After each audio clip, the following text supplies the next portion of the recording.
Radio, parlons vrai chez Bourdin, 9h-10h, Jean-Jacques Bourdin. Parlons d'énergie. L'énergie, la souveraineté énergétique de la France, la politique énergétique de la France, le mur énergétique français, c'est le titre du livre d'Antoine Armand qui est avec nous, qui est député Renaissance de Haute-Savoie. C'est bien ça, hein, Annecy.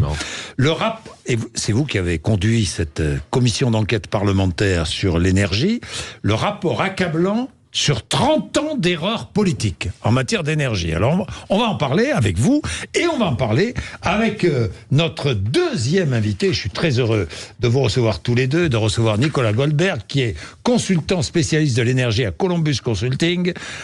Attention, hein, parce que les cabinets de consultants n'aiment pas trop maintenant. Certaines, pas nous, hein, mais j'entends. Bon, enfin bon, peu importe. Responsable du pôle énergie au cercle de réflexion Terra Nova. Donc, et Columbus Consulting est une société à mission, selon la définition de la loi PAC de 2019. Bon, voilà. Donc que les choses soient claires. Donc vous avez toute autorité pour parler d'énergie. Vous êtes critique sur le rapport d'Antoine Armand, mais je vais y revenir. En attendant, un ministre chargé de l'énergie a été nommé hier. Agnès Pannier-Runacher quitte l'énergie, mais ce ministre sera sous la coupe du ministre de l'économie et des finances. Ça change quelque chose ou pas ? Est-ce qu'aujourd'hui, avant elle l'était aussi, Agnès Pannier-Runacher, mais est-ce qu'aujourd'hui on a une vraie politique énergétique ? Franchement, est-ce qu'aujourd'hui on a un président de la République, vous allez me dire oui, Antoine Armand, qui consacre suffisamment de place aux problèmes énergétiques? Je vais vous dire oui, je vais vous dire pourquoi, et je vais vous dire pourquoi j'ai écrit ce livre et à mon avis ce qui manque. Oui. Je vais vous dire que oui, on a la bonne... Et c'est pour ça que je parle de 30 ans d'erreur politique. Pendant 30 ans, qu'est-ce qu'on a fait ? On a opposé la sobriété, le fait de moins consommer, à la production, le fait de plus produire. On a opposé, vous le savez, c'est le débat des fameuses énergies renouvelables contre le nucléaire. Alors que les deux produisent de l'électricité propre. Bon, c'était le débat permanent, c'est vrai, depuis 30 ans. On s'est enfermé dans cette posture, alors que ce qui compte aujourd'hui, c'est... On est pour le nucléaire, on est pour les renouvelables, réduire on est les contre émissions. le nucléaire, on est contre les renouvelables. Et donc aujourd'hui, depuis le discours de Belfort du président, on est sur les bons rails. On dit sobriété et production. On dit énergie renouvelable et nucléaire. Ça, c'est les bons rails. Ensuite, la question que je pose aujourd'hui, c'est comment est-ce qu'on fait pour faire accélérer le train ? Parce que le mur énergétique dont je parle, c'est l'idée que d'ici 10 à 15 ans, on a deux risques. Risque 1, blackout énergétique. Qu'est-ce que ça veut dire ? Ça veut dire qu'on a le risque que ce qui s'est passé en 2022 se reproduise. Oui, parce qu'on aura besoin de plus d'énergie, d'acheter de l'électricité, et que certaines de nos zones soient coupées pendant quelques heures. Et puis on a le risque du blackout écologique. Si on va pas assez vite, si on construit pas assez d'énergie renouvelable, et puis ensuite de nucléaire, et de devoir tourner des centrales à gaz, des centrales à charbon. Et là, c'est la planète, et c'est nous qui le prenons en pleine face. Bien. Bon, mais pourquoi êtes-vous critique avec le rapport, avec ce que dit Antoine Armand ? Lorsqu'il parle de mur énergétique français. Il faut toujours être critique, rien n'est parfait. Déjà, il faut saluer quand même cette commission d'enquête, parce que c'est 200 heures d'audition. Alors, je ne sais pas si vous avez tout écouté. Moi, j'en ai écouté les trois quarts à peu près. Mais j'ai lu Antoine Armand. Il faut lire le livre. Et écoutez, c'était passionnant. On a quand même une bonne rétrospective de ce qui s'est passé. Ensuite, il y a eu le rapport. Alors attention, parfois les vieux réflexes reviennent. On parle parfois beaucoup d'électricité, pas assez d'énergie fossile, mais c'est très français. Alors que 2/3 de notre consommation énergétique, c'est les énergies fossiles.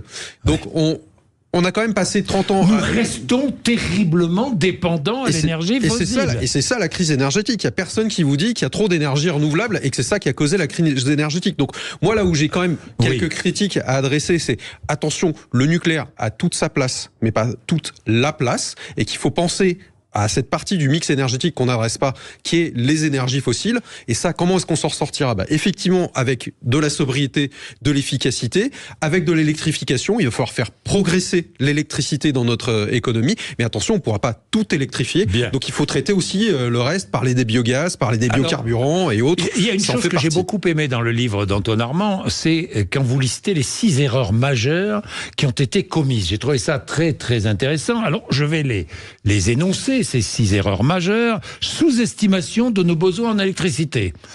C'est vrai que nos politiques anciens ont sous-estimé nos besoins en électricité.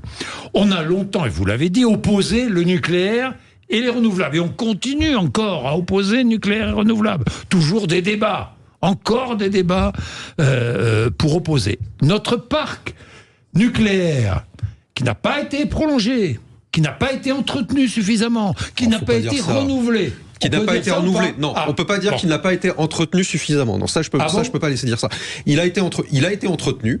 Ensuite, il n'a pas été renouvelé, c'est-à-dire qu'on a lancé qu'un seul EPR, mais attention, ça c'est pas que le politique. Il y a aussi eu quelques déboires sur les EPR, des dérives de budget, des dérives de planning. On comprend aussi peut-être pourquoi on a ralenti, non ? Mais on a eu du mal à prendre des décisions. C'est ce que j'appelle dans le livre, et c'est pour ça que vous parliez d'erreurs politiques au début. Les erreurs politiques, ça concerne les élus, mais ça concerne aussi toute la société à un moment, des choix collectifs. C'est pour ça que dans le livre, je parle de l'illusion de l'abondance. Et que bien sûr, dans le livre, si vous voulez, je raconte les auditions de Ségolène Royal, de Nicolas Hulot. Il y a des choses, vous lisez, vous vous dites, c'est pas possible que quelqu'un ait dit ça. Bon, mais pourquoi j'ai écrit ce livre ? C'est quelque chose. J'ai pas écrit ce livre pour critiquer Ségolène Royal. Des erreurs de Ségolène Royal. Mais j'ai pas écrit ce livre pour critiquer Ségolène Royal. Non, mais j'ai écrit ce livre parce que je pense que les mêmes causes peuvent produire les mêmes effets. Et que si on se rend pas compte aujourd'hui que l'abondance, d'une certaine manière, en énergie, c'est fini, que si chacun ne se rend pas compte qu'il a la capacité d'économiser de l'énergie, les mêmes causes entraîneront les mêmes effets, on manquera d'énergie demain, on n'aura pas assez d'énergie décarbonée. Et ça va dans le sens de ce que disait Nicolas Goldberg. Je vais vous donner un seul exemple. On a beaucoup parlé d'énergie renouvelable électrique, les éoliennes, les panneaux voltaïques, on en parle tous les jours. Est-ce que les gens acceptent ? Est-ce que ça suffit ? On parle jamais, par exemple, des énergies thermiques, du fait que les réseaux de chaleur peuvent se développer dans plein de communes en France, choper, si vous me passez l'expression, la chaleur du sous-sol et faire tourner à l'énergie renouvelable des réseaux de chaleur. C'est-à-dire qu'on n'a pas créé de filière industrielle. Vous avez tout dit. On a tout dit. Les politiques. Enfin, quand on est un responsable politique, on doit prévoir l'avenir. C'est le rôle, me semble-t-il, d'un responsable politique. Mais là, en lisant votre livre, on s'aperçoit qu'aucun responsable politique n'a prévu l'avenir. Alors, oui, mais l'avenir... Je suis assez sévère, non, peut-être. Mais on peut être sévère. On peut être sévère. Et aujourd'hui, moi, je serais aussi sévère sur la situation actuelle, parce qu'il y a un constat qui a été fait par cette commission d'enquête. Il y en a une autre au Sénat à laquelle je serai auditionné mardi. Je sais, mais on n'a pas de programmation énergétique mise à jour aujourd'hui. Il y a un projet de loi souveraineté énergétique qui devait arriver au Parlement, dans lequel il y avait les objectifs nucléaires, renouvelables, économie d'énergie et autres. Et là, petit à petit, on est en train de déshabiller ce projet de loi en disant non, finalement, on va pas faire de programmation énergétique. Et ça, c'est dangereux. L'énergie n'a pas suffisamment sa place. Pardon, comme le logement. Et il faut en débattre au Parlement et il faut avoir des objectifs précis et mettre à jour cette programmation énergétique pour dire qu'on a besoin de produire plus, on a besoin d'électrifier, on a besoin d'économie d'énergie et on a besoin d'adresser ce mix énergétique hors électricité. Antoine Armand, j'ajouterai encore 2 erreurs. La première, c'est qu'on a quand même subi les décisions européennes. C'est-à-dire qu'on a été tributaire, trop peut-être, de certaines décisions européennes. Je parle de décisions géostratégiques, géopolitiques, par exemple. Et puis, la recherche. Peut-être qu'on n'a pas consacré suffisamment d'efforts à la recherche énergétique. Totalement. Sur l'Europe, quand même, un mot. Oui. Parce que j'ai beaucoup critiqué le cadre européen de marché tel qu'il existait, tel qu'on l'a vécu l'année dernière. Et puis les mécanismes qui existaient. Mais je veux quand même rappeler les faits.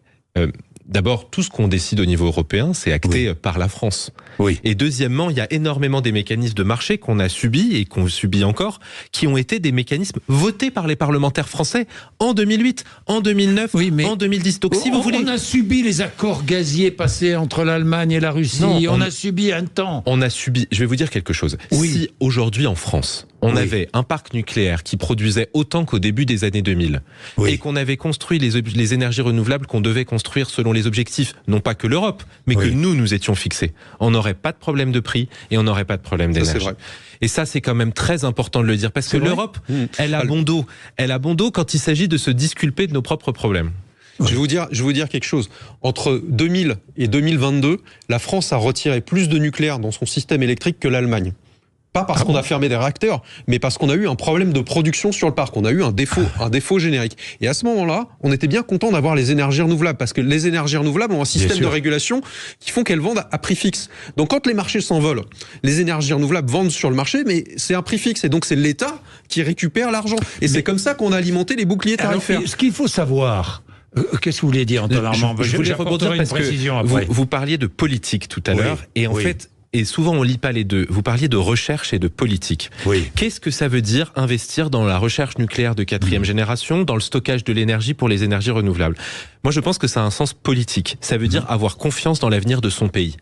Aujourd'hui, quand vous investissez dans la recherche, on vous dit ce truc ne marchera jamais, les Américains nous doubleront. Oui. Aujourd'hui, les Américains, ils viennent faire leur marché en France, dans les start-up françaises. Les Chinois regardent ce qu'on fait, parce que la France garde une recherche forte, garde Et des viennent start-up chercher fortes. les ingénieurs français Exactement. et les chercheurs français. Et donc, avoir confiance dans son avenir, avoir confiance dans la France, c'est aussi se dire cette recherche, elle peut donner demain après-demain des résultats. Je voudrais préciser encore une chose pour les auditeurs, c'est que les 2/3 de la consommation énergétique française sont importés.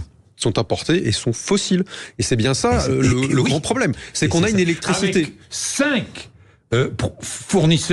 principaux fournisseurs de pétrole à la France, qui sont le Kazakhstan, les États-Unis, faut le savoir quand même, on importe énormément de pétrole américain, l'Algérie, le Nigeria et la Libye. Ça, c'est plutôt sur le gaz, je pense. Mais c'est sur le gaz ou sur le pétrole? C'est surtout sur le gaz, hein, qu'on Surtout apporte, sur le gaz qu'on apporte des Mais j'ai vu États-Unis. que le Kazakhstan, d'ailleurs, dites-moi, le Kazakhstan, c'est extraordinaire. On importe du gaz du Kazakhstan, on importe du pétrole du Kazakhstan, et on importe de l'uranium du Kazakhstan. De l'uranium brut, brut qu'on pourrait acheter au Canada et en Australie. Hein. C'est là que sur l'uranium. Les gros producteurs mondiaux. Hein. Ce que vous décrivez très bien, c'est que, ce que vous décrivez, c'est le refus de la facilité. C'est-à-dire que les gens qui vous expliquent que demain la souveraineté énergétique de la France sera totale, qu'on n'aura besoin de rien importer de nulle part, c'est pas vrai. Et ceux qui vous disent, on est pour le nucléaire, ils ont tout à fait raison. Je les soutiens, mais on va avoir du mal à construire des réacteurs nucléaires avant 15 ans.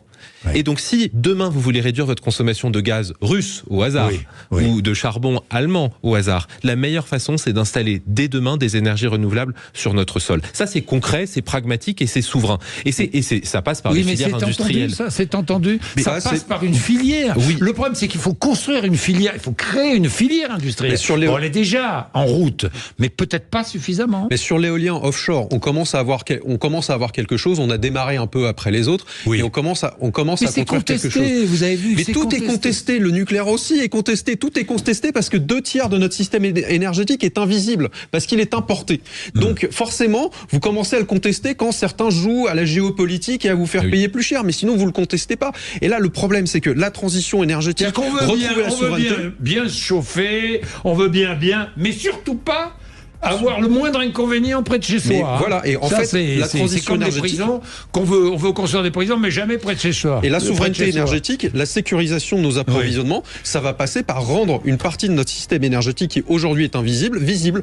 Donc c'est ça, relocaliser. Et c'est ça la sécurité d'approvisionnement, la souveraineté. Alors on dit, la souveraineté, ça veut pas dire qu'on va arrêter les échanges, mais ça veut dire que on maîtrisera un peu mieux notre destin énergétique. Et ça passera par des installations visibles chez nous. Déjà 44, c'est passionnant. À tout de suite. Chez Bourdin, 9h-10h, Jean-Jacques Bourdin. Nous sommes là aussi pour souligner nos contradictions. J'imagine, on a besoin d'énergie, on a besoin d'énergie propre, on a besoin de se chauffer, on a besoin de faire tourner nos usines, on a besoin de rouler avec nos voitures. Imaginons que nous ouvrions une mine d'uranium en France. Non, mais j'imagine le scandale, non? Mais ça ferait scandale, non? Des mines d'uranium, on en a eu en France. Après, les gisements n'étaient pas aussi riches que ceux qu'on peut trouver ailleurs, au Niger, au Canada et autres. Mais effectivement, une partie de la sécurité d'approvisionnement, ça se fait via l'ouverture de mines. Pas que en France. Dans toute l'Europe, et notamment par exemple de mines de lithium. Il y en a une qui devrait ouvrir dans l'Allier. Le lithium, ça vous sert à faire quoi? Ça vous sert à faire des batteries. Alors des batteries de téléphone portable, mais également des batteries pour les véhicules électriques. Et il faut l'extraire du sous-sol, mais il faut aussi la raffiner, parce que c'est pas juste vous croyez que ça va être contesté, ou ça va être contesté? Il va y avoir une ZAD. Ça va l'être, j'en suis sûr. C'est ce que vous appelez nos contradictions. Oui. Et on a le même débat de la souveraineté énergétique à la souveraineté agricole. C'est qu'en fait, j'ouvre mon livre par un passage que j'ai beaucoup aimé de l'audition de Jean-Marc Jancovici, qui dit, pour le faire simplement, sans énergie, il n'y aurait pas de ville, parce qu'il n'y aurait pas de camions. Il n'y aurait pas de transport pour acheminer et permettre cette concentration urbaine. Donc quand on dit rendre l'énergie visible, c'est ça. C'est que chacun comprenne que ce qui lui permet de vivre au quotidien, c'est de l'énergie. Et en l'occurrence, c'est de l'énergie qui vient d'ailleurs, ou qu'on importe directement, ou avec des combustibles, des carburants, des matériaux qui sont extraits, raffinés à l'autre bout de la planète. Et donc, quand on ouvre dans l'Allier une mine de lithium qui va nous permettre, notamment pour les batteries, de faire, d'avoir les matériaux, on fait un progrès, on se met en cohérence. Et il faut qu'on trouve collectivement les moyens de pousser ça, d'arriver, si l'on peut, de faire en ouvrir ailleurs. Oui, Est-ce qu'on a les réserves en France? Est-ce que la France, c'est un pays où il y a des réserves énergétiques, entre guillemets? Il y a certaines réserves potentiellement énergétiques. On a certaines réserves énergétiques, bien évidemment, il y a de l'uranium dans le sous-sol, mais il y en a aussi à la surface. Ça veut dire que on a beaucoup d'uranium qui est entreposé en surface et qu'on pourrait retraiter. Et c'est là qu'on fait le lien, en fait, avec la souveraineté énergétique et la sécurité d'approvisionnement et toute l'économie circulaire. Il y a une partie des matériaux stratégiques qui se recyclent et qu'il faudrait recycler. C'est ce qu'on appelle la production secondaire. Par exemple, les terres rares, on n'en produit pas, on n'en raffine pas chez nous. On pourrait en garder sur notre territoire et dire qu'il faut la retraiter pour pouvoir sécuriser une partie de notre approvisionnement. C'est pareil sur l'agriculture. Qui va produire la biomasse et tout le biométhane agricole dont on aura besoin demain? Eh ben ça, c'est les agriculteurs. Et moi, j'ai rencontré des agriculteurs qui nous disaient, moi, j'y croyais pas trop, puis l'énergie, c'était pas mon truc. Et en fait, moi, je faisais ça à la base pour avoir ce qu'on appelle le digesta, qui est une forme d'engrais naturel qu'ils peuvent remettre dans leur champ sans acheter trop d'intrants de synthèse. Et donc là, ils me disent, mais attendez, ça c'est super parce que je mets des déchets agricoles dans un méthaniseur, j'en sors du biométhane agricole et ça, je peux l'injecter sur le réseau et comme ça me fait une production locale. Alors, et ça, c'est l'équivalent de 2 réacteurs nucléaires aujourd'hui. Mais pour les agriculteurs, c'est formidable. Il faut aider les agriculteurs à installer des... Ça coûte cher Alors, moi, je suis élu d'un département rural où les jeunes agriculteurs de Haute-Savoie s'engagent pour développer la méthanisation. La méthanisation, c'est formidable. Il faut le faire avec un certain nombre de contraintes et de réserves. C'est-à-dire que les paysans, ils n'ont pas envie de devenir des producteurs d'énergie et d'arrêter leur métier. Et donc, il faut un certain nombre de réserves et de critères. L'énergie qu'ils vont produire va leur permettre de faire leur métier. Et c'est pour ça qu'on aide, qu'on accompagne les projets et les faire. Moi, je crois beaucoup en la matière à la réplication. C'est-à-dire qu'il y a beaucoup de projets en France qui existent, qui sont remarquables. Et c'est comme ça qu'on arrivera à convaincre les agriculteurs ailleurs qu'il y a des projets qui respectent l'agriculture, qui respectent leur terre et leur métier de base dont ils ne veulent pas changer et on les comprend, et qu'on peut répliquer ces initiatives. Et qu'on peut passer comme ça. Vous voyez, il y a quelques centaines de méthaniseurs en France aujourd'hui. Si on fait x2, x3, eh ben on va tout de suite se retrouver avec une capacité de production locale qui dépendra pas de monsieur Poutine ou de je ne sais qui en Azerbaïdjan et qui permettra directement de fournir de l'énergie de manière fiable aux agriculteurs pour leur production. Et ça permet aussi de décarboner le secteur de l'agriculture. C'est de la souveraineté. C'est de la souveraineté. C'est de la souveraineté alimentaire et énergétique. C'est de l'autosuffisance. En fait, dans la stratégie nationale bas carbone, telle qu'elle est construite, donc le plan pour atteindre la neutralité carbone à horizon 2050, on s'est dit qu'il faut être neutre en carbone, mais qu'il faut être aussi un minima autonome. Et quel secteur va fournir les 2/3 de la biomasse qui nous sera nécessaire pour produire suffisamment d'énergie bas carbone? Eh ben, ce sera l'agriculture. Donc l'agriculture a un avenir. Vous voyez, il y a un couplage sectoriel agriculture c'est un peu mon coup de gueule du matin. C'est-à-dire que ce débat qu'on a là, il faut qu'on l'ait partout. Et notamment à l'Assemblée nationale. Moi, je suis quand même dans une assemblée où la moitié des gens ne veulent pas entendre parler de renouvelables et l'autre moitié ne veut pas entendre parler de nucléaire. Il a fallu qu'on sépare la loi en deux pour qu'elle passe. Enfin, je veux dire, il y a quand même un moment, quand on connaît les ordres de grandeur, au fond derrière c'est des ordres de grandeur, de souveraineté, vous parliez de production, quand on connaît les ordres de grandeur, et si on veut vraiment réussir la transition écologique, qui est une transition industrielle, c'est ces sujets-là qu'il faut mettre sur la table. Mais on n'entend pas souvent parler de biomasse et de méthaniseurs, on n'entend pas souvent parler de sobriété et de production ensemble. Et c'est ça qu'il faut qu'on arrive à mettre sur le devant de la scène. Parce qu'on est souvent dans les postures. Et on compte sur nos députés de la majorité et sur le nouveau ministre Roland Lescure qui a officiellement été nommé comme ministre en charge de l'énergie pour faire passer une programmation énergétique parce que c'est important de débattre ça à l'Assemblée et même sur le nucléaire. Je vais vous dire quelque chose sur le nucléaire. Il nous faut un programme énergétique et une loi votée parce que dans les débats où on construit des nouveaux réacteurs, des nouvelles installations nucléaires, eh ben c'est beaucoup plus pratique quand vous dites ça a été voté, ça a été débattu au Parlement. Donc il faut des débats publics locaux, mais il faut la légitimité du Parlement pour pouvoir avoir un programme énergétique qui peut être débattu et qui est légitime sur notre territoire.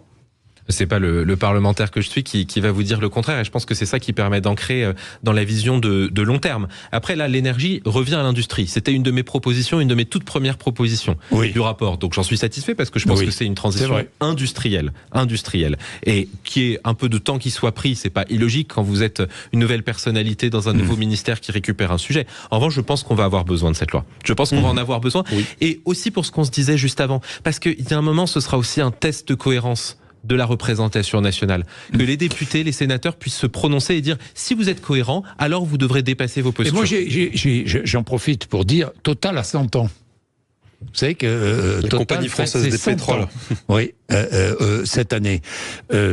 Total, au lieu de se quereller sur Total, autour de Total, soyons exigeants avec Total. Soulignons aussi ce qu'ils font de bien et essayons de faire en sorte que Total apporte encore plus à la France. C'est ça, non qu'il faut. Moi, je pense que non. On aura besoin de tout le monde, notamment sur les énergies décentralisées, le solaire, l'éolien. Vous savez, Total fait aussi de l'éolien offshore en Écosse.